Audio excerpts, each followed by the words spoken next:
Oke teman-teman, saya mau edukasi, berbagi ilmu sedikit tentang bagaimana cara kita trading ya di Shiba. Jadi ketika kita turun, kita nggak panik karena kita tahu kapan saatnya kita harus membeli dan saatnya kita harus jual. Jadi ketika kita tahu bakal turun ya kita jual.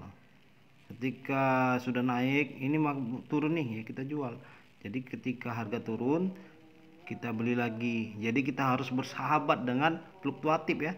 Jadi ketika naik jual, ketika turun kita beli. Jadi bagaimana caranya untuk kita bisa tahu kapan kita harus membeli, kapan harus menjual. Nah di sini saya buktikan ya, hari ini aja nih saya modal kecil ya, dengan modal seminim aja. Jadi psikologis kita nggak terganggu ya. Di sini cuma modal saya 453 Shiba ya. Nah, tambah lagi jadi 462, tambah lagi 464 ya, padahal lagi harga turun ya. Nah tambah lagi 478. Nah, jadi dalam hitungan sejam aja saya bisa seperti ini karena mudah sekali loh. Kita mau tahu kapan harus beli, kapan harus jual. Nah, semoga ini bermanfaat bagi teman-teman. Jangan sampai ya ketika beli harga turun kayak gitu kan, ketika kita jual malah naik seperti itu.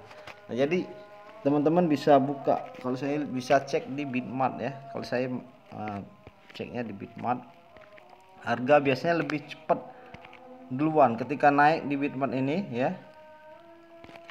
Di Indodax belum naik, nah, terlambat ya gitu. Nah di sini harganya bisa kita lihat turun ya. Nah sekarang kita mau, nah ketika lagi turun ini saya nggak panik karena saya sudah membeli, sudah menjual. Nah kenapa saya tahu bisa kapan dia mau harga turun? Saya lihat ini ya, garis merah di atas ini mau menyentuh biru sama pink ya. Jadi mudah aja ya kita pelajari ya. Menyentuh biru sama pink dia akan turun. Nah lihat ya, ini ketika merah menyentuh garis biru di atasnya, menyentuh lagi pink, itu naik ya, seperti itu. Jadi ketika kita garis merah ini sudah mau menyentuh biru ya, udah dempet, kita beli kayak gitu, artinya dia mau naik. Ketika merah di atas ini mau nyentuh lagi garis biru di bawah ini, kita jual ya, kita jual seperti itu. Adapun ketika kita sudah jual, dia malah naik dikit biasanya dia itu untuk pancingan cukong lah ya, supaya kita beli lagi gitu. Jadi ketika kita sudah beli lagi malah harga turun lagi. Nah itulah, jadi kita kontrol psikologis kita ya. Ketika kita udah jual ya udah jual. Nah contoh lagi kan, ini lihat mudah sekali ya, merah nyentuh biru, lain biru ya, nyentuh lagi ya, dia naik. Nyentuh pink, lalu nyentuh pink lagi, biru lagi, turun. Nah teman-teman bisa cek ini di, kalau saya lihat di Bitmart ya. Di Bitmart ini saya bisa cek duluan, misalnya ini 369 ya. Nanti di Indodax ini masih harganya masih 3740 kayak gitu. Nah jadi kita sudah bisa jual di 3740 karena ini sudah turun di 369, seperti itulah kurang lebih ya gambarannya. Nah ini kunci yang paling mudah ya teman-teman, nggak usah terlalu banyak, sakingnya ribet, pusing belajar tentang analis segala macam ya, kayak gini aja bisa. Tapi ya ini kita juga tengok candle ya, candle ini sebagai bahan timbangan kita, ini mau naik atau turun ya, seperti itu.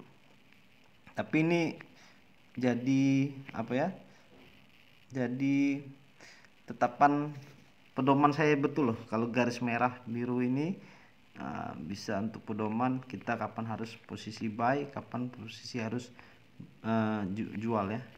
Nah lihat ya ini teman-teman ya, ini merah nyentuh biru, nyentuh pink, dia naik ya. Belum mau nyentuh biru dikit tapi belum bersilang, masih naik dia. Nah nanti ketika dia mau nyentuh biru ya sama pink, ini turun. Jadi kita nggak panik ketika si kok turun ya, turun ya alhamdulillah kita bisa serok banyak lagi. Ketika dia mau turun lagi kita udah jual. Jadi ketika turun lagi kita bisa beli. Nah lihat ya, Nah, belum nyentuh biru nih. Nah, ini udah nyentuh biru ya. Sudah mulai agak naik. Ketika mau nyentuh pink, nah langsung naik lagi gitu. Nah, mulai menukik ya, tapi belum nyentuh biru. Nah, belum nyentuh biru. Masih naik ya. Tengok, merah di atas, biru tengah, pink di bawah ya. Nah, ketika mulai nyentuh, nah ini mulai turun. Biru nyentuh merah, nyentuh biru, mulai turun, turun. Jadi kita udah jual di sini. Nah, ketika bawah, ketika mau menyentuh lagi biru, kita beli. Nah, tapi ini ternyata dia nggak nembus garis pink. Langsung kita siap-siap jual lagi karena mau turun lagi, karena dia balik lagi, merah ini ke biru lagi. Nah, kan? Nah, jadi walaupun turun, ternyata dia turun lagi, kita jual lagi kayak gitu. Nah, ini ketika nyentuh biru ya, terus mau mendekati pink ya, naik. Nah, masih bullish dia kalau belum nyentuh merahnya ke biru ya. Nah, ketika nyentuh biru lagi, nah turun lagi. Nah, jadi sesimpel itu ya. Nah, ini belum mau naik. Kenapa? Karena lihat candlenya, belum ada merahnya ke mendekati biru. Seperti itu aja ya. Oke, mudah-mudahan cuan. Terima kasih. Assalamualaikum.